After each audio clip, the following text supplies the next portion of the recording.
So there hasn't been a movie in a minute that has really had me questioning what I was watching like this has since I watched The Substance a while ago. But this is kind of like a fairy tale gone all the way wrong. I found out about it over on TikTok and I was intrigued. It's a Norwegian film written and directed by Emily Blichfeld. I'm probably botching that, I apologize, but I did my best. And the film is called The Ugly Stepsister. It's basically the classic Cinderella story told from the stepsister's point of view instead of Cinderella's, which we've seen redone so many times over the decades. So here they took this concept and pretty much made it horror. But for some reason, I didn't really fully grasp the horror part when I decided to watch it, but let's get into it. So we begin with Elvira and her sister Alma going to meet their mother Rebecca's new and supposedly wealthy husband Otto, along with his daughter and their new stepsister Agnes. Everything seems to be going okay until they all have dinner where Otto decided to make Elvira the butt of his joke.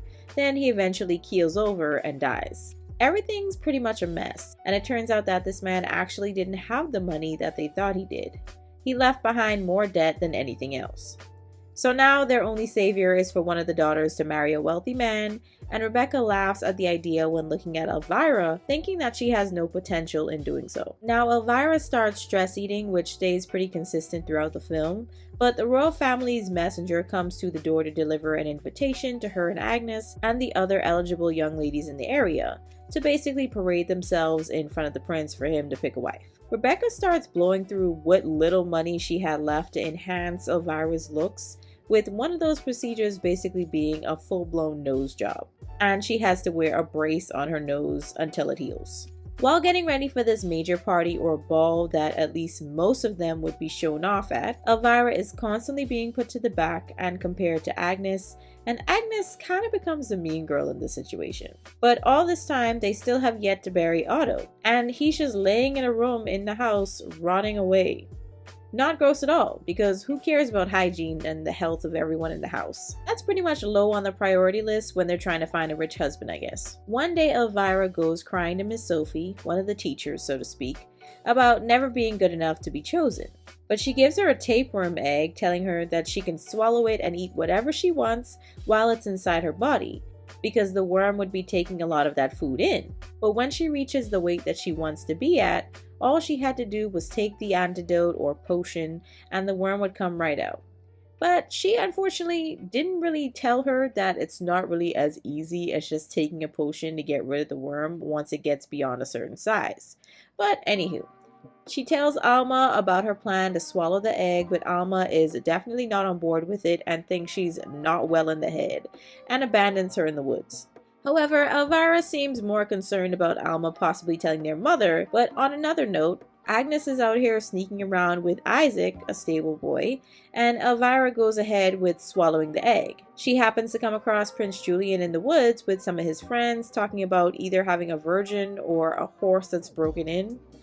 Yeah, that conversation was just lovely. But he turns around and he refers to her as that, or some kind of beast. But this doesn't really seem to deter Elvira. She continues having fantasies about him, hoping to be the one that he chooses in the end. Later that evening, Elvira comes across the stable that Isaac worked in, and she unfortunately catches him and Agnes spending some special time together. So she runs home and tells her mother Rebecca, who then yells at Agnes and punishes her by putting her to work with the rest of the house staff. Elvira feels like she's won over Agnes, with her now being kicked out of the show or the presentation that the ladies are putting on for the prince, and Isaac also gets kicked out of the stable and loses his job. And for Elvira, that binge eating comes back into play again.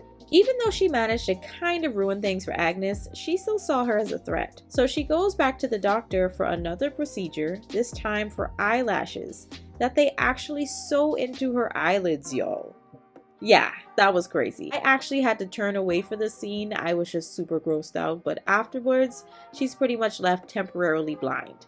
And she's super hungry because that little worm friend of hers is growing and it needs to be fed. She ends up running into Alma on the way to the kitchen, but she's up because she's horrified that her periods have started, because now that means it would soon be her turn to be paraded in front of a bunch of suitors like Elvira. So Alma ends up walking away from Elvira, and because her eyes are still swollen shut, she ends up having to rely on Agnes of all people to give her food. Shortly after Elvira is all healed up, she's now given the part of the lead for the dance performance that they were practicing for since Agnes was pulled out. She continues to bring Elvira food, and soon they realize she's losing her hair. Although Agnes was bringing her food, she definitely didn't miss her chance to revel in Elvira's misfortune. Later that night, Rebecca has a dressmaker come in with a new dress for Elvira to wear to the prince's ball. But that night as well, Agnes finds an old trunk of clothes with a blue dress inside. Elvira sees this and they make eye contact, and Agnes is like, listen, I'm going to that ball. I don't care what you do, what you say, I'm going. But she was like, nuh-uh, and then she started ripping the dress, basically. But with everything that she had going on, Agnes was the least of Elvira's worries. Mind you, this entire time they still haven't buried Otto, and his body is now decaying. It's no longer just flies and, little things here and there. No, like it's full-blown maggots everywhere, and they had to resort to putting flowers in the room to mask the smell. That's when I guess the movie's version of the fairy godmother shows up and starts mending Agnes's dress and even gives her a ride to the ball. The next day, Elvira, on the other hand, is trying to figure out how to cover up her bald spot. Then gets to the ball that night and is already hungry. She walks in to be introduced, and everyone seems to be impressed except for the one person she came for in the first place, the prince. He's just pretty much there staring at her. Then comes the grand performance that they'd been practicing for this whole time.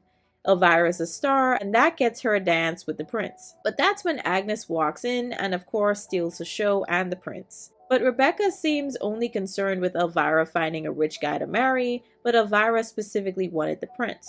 That tapeworm started making things worse for her, and it turns out it was now laying eggs of its own, and now she thinks that she's dying.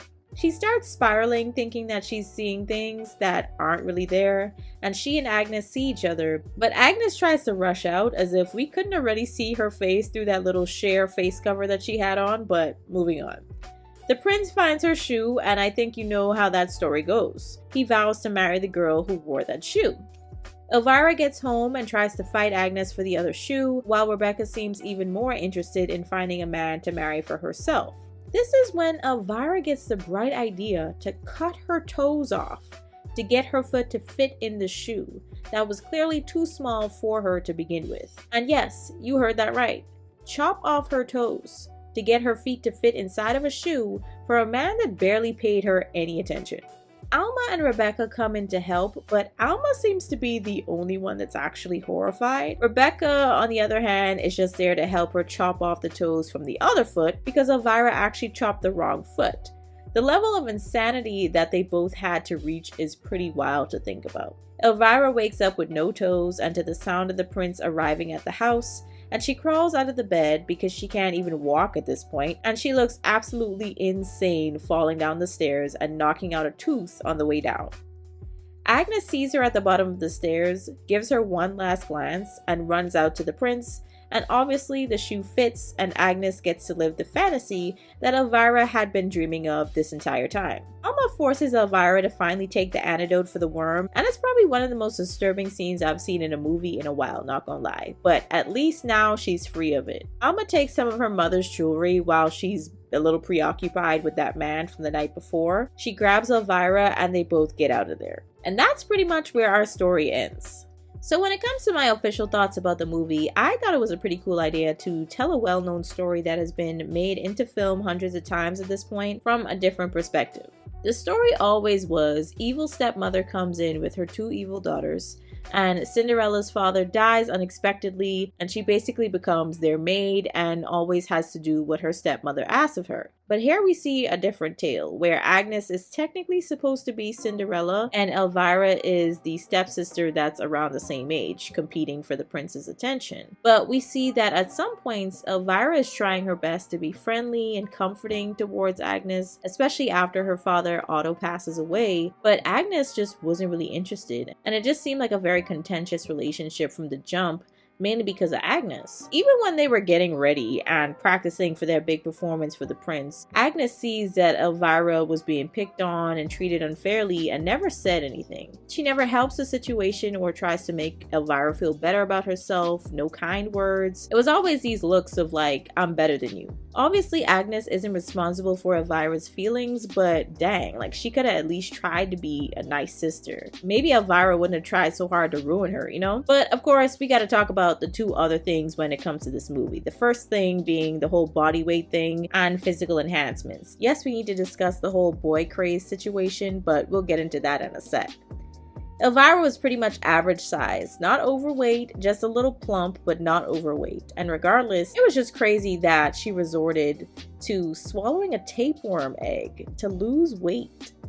That's just insanity. And the fact that all the adults around her was just as crazy to even push her or think that she had to do that. But then when she got to the weight that she originally wanted to be at, she still wasn't really happy. She was so busy trying to continue making changes, all in the hopes that the prince noticed her, which brings me to the other topic, which is driving herself into basically madness trying to be noticed. And it wasn't even for a good guy. It was for a dude that referred to her as that. I think it's perfectly fine to want to look good for yourself, but also for a person that you'd like to become your significant other or already is. You should want to present the best version of yourself, but when you start going into serious surgeries and enhancements and even tapeworms for crying out loud, you've gone a bit too far. But I really like this film. It had a little bit of this mystical fairy tale aspect, and yet I was still kind of terrified and uncomfortable at some scenes. So I think those two things together, the fact that they work together so well and seamlessly, it was definitely a cool watch in my opinion. But if you guys have watched this, let me know your thoughts down in the comments. But if you haven't watched it yet and were thinking about watching it, still give it a watch because it's just that good. But let me know your thoughts down in the comments. I'll catch you on the next one.